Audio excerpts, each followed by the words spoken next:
Jean-Claude Mas is a true entrepreneur. His astonishing development, which has now seen him grow from a few dozen hectares to more than 800 in 2 decades, has nevertheless been done in his own way, that of a true explorer of a region that is his own, as well as that of a passionate lover of the land and the people who live there. Jean-Claude Mas has his own idea of wines and their style, but he also knows how to recognize the reason for the terroir.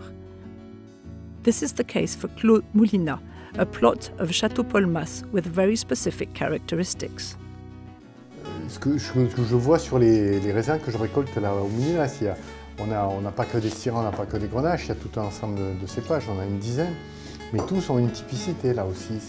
C'est cette peine de la Baïelle avec, il y a des affleurements un peu basaltiques, il y a quelque chose, je cherchais à expliquer. Et c'est vrai qu'ils sont plus dans la finesse ces vins que... Oui, on est moins dans le côté riche et épanoui du Clos des Murs, et plus dans quelque chose de fin, complexe. He knows how to get behind the land without ever fighting it. On a l'impression que c'est le terroir qui parle plus que ton style. Tout à fait, tu t'es un peu obéi au terroir. Tu as obéi au terroir. Je me suis mis derrière. When he acquired the domaine de l'Auriga, he discovered a new region, the Roussillon. He had to understand it first, then react very quickly. Il y a de la sucrosité, il y a cette générosité, il y a vraiment la générosité du Roussillon, mais on sent quand même la finale n'est pas du tout sur l'alcool, au contraire. C'est l'acidité, il y a du nerf aussi, il y a de la fraîcheur. J'ai eu du mal à m'adapter au Roussillon au début parce que c'est vrai que je l'ai trouvé trop figue. Après, j'aime bien ce côté alcooleux, cette sucrosité, mais je l'ai trouvé trop figue, trop limite éthéré. Tu vois, et je voulais les reprendre, les refermer sur eux-mêmes. Tu vois, c'est ce qui moi, ce que j'aime sur mes vins aussi, c'est pas qu'ils soient bouffe comme ça. Il faut qu'ils se referment sur eux-mêmes et qu'après qu'ils montent, ils explosent. C'est là, c'est typique. On a cette attaque qui est très généreuse, très ample et qui est très différente de tout ce qu'on a goûté côté Languedoc.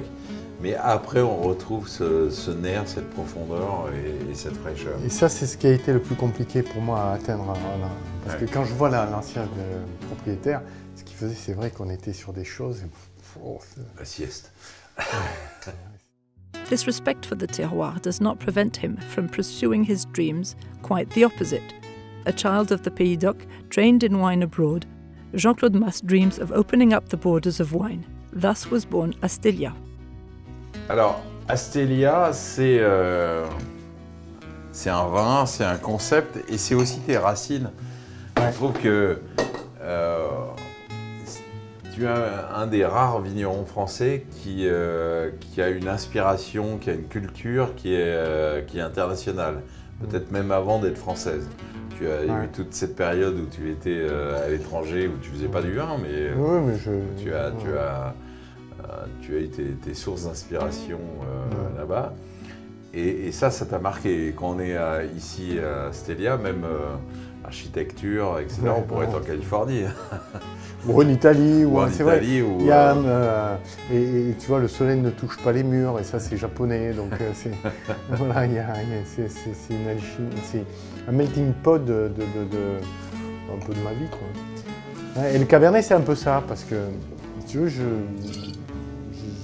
j'aime les Cabernets. Les premiers Cabernet Sauvignon qui m'ont le plus bluffé, où j'ai commencé à découvrir le vin, sans vraiment connaître grand-chose, c'était quand j'habitais à Miami, c'est l'Amérique du Sud. Oui. Après, j'ai découvert la Napa. Après, j'ai découvert un peu l'Australie. Et j'ai essayé avec Astelia de faire un Cabernet, c'est vrai qu'il est très international, qui ressemble un peu à cette culture, et après un Cabernet plus... un grand vin un peu plus dans quelque chose de plus complexe. Et c'est amusant parce que quand on goûte Astelia, on est vraiment transporté dans ce qu'on appelle en France le Nouveau Monde, qui n'est pas que le Nouveau Monde d'ailleurs, mais on le goûterait à l'aveugle, on le situerait certainement pas en France. Mais c'est aussi un de tes caractères, c'est peut-être un des vins qui va être le plus compliqué à comprendre pour les Français bien habitués à leur terroir ou à leur style de vin. Mais c'est aussi vraiment toi, ça. Ouais. Mais attends, là, on ne peut pas dire qu'il n'y a pas un terroir. Moi, j'ai lu l'histoire du Cabernet. Là, non, mais il y a un terroir, il y a un Cabernet qui n'est pas du tout végétal, c'est ça qui est très intéressant. Il est très mûr, épanoui. Il y a aussi un paquet de bois quand même. Oui, c'est la culture. Tout ça est riche, harmonieux, etc. Mais il faut s'y préparer, s'y habituer. Ouais. Et c'est vrai qu'il ne fera pas l'unanimité chez les buveurs de Cabernet en France. Ça va être difficile pour un certain temps. But Jean-Claude Mas handles the counterpoint with consummate skill. While he produces a red Cabernet Sauvignon with an international flavour, the Astelia White sounds like a brilliant return to his roots. Et alors le Grand Blanc, il a un cépagement quand même... très local. Oui, pas du tout international. Même. Non, Grenache blanc, Picpoul et un peu de Viognier. Voilà, j'ai pris un pari là. Tu sais, comme font, encore une fois, je vais citer l'Italie, mais bon, comme font ces Italiens, près du lac de Garde, tout ça, ils font des vins ultra aromatiques, très bien équilibrés. Et moi, je voulais faire la même chose, mais avec plus de densité, tu vois. Moi, j'ai goûté parce que tu fais aussi du chardonnay. Très honnêtement, je trouve qu'il n'y a pas photo. Là, on a vraiment une expression. T'aimes pas mon Russian River chardonnay?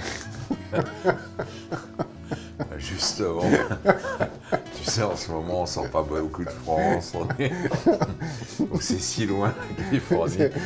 Mais là, on a vraiment un truc qui est à la fois complexe et qui a beaucoup d'énergie, beaucoup de plénitude et qui est complètement harmonieux. C'est très équilibré.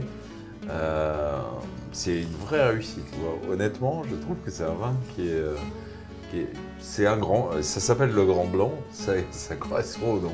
Bah, c'est vraiment là, j'aime bien me lancer des défis, hein, mais là c'est un défi. Ouais. Ah oui, c'est un beau défi. Et je pense que le Picpoul, c'est un cépage très sous-estimé, mais qui a beaucoup de sens dans ces régions qui voient la mer quand même. Ouais. Là, il est en bio aussi, c'est un terroir. On revient à l'eau. On revient à l'eau. On revient à l'eau. As you can see, Jean-Claude Mas has decided to live his wine-growing dreams to the full. And for this outstanding experimenter, the Languedoc is an incredible land, capable of providing great terroirs with opposed characteristics.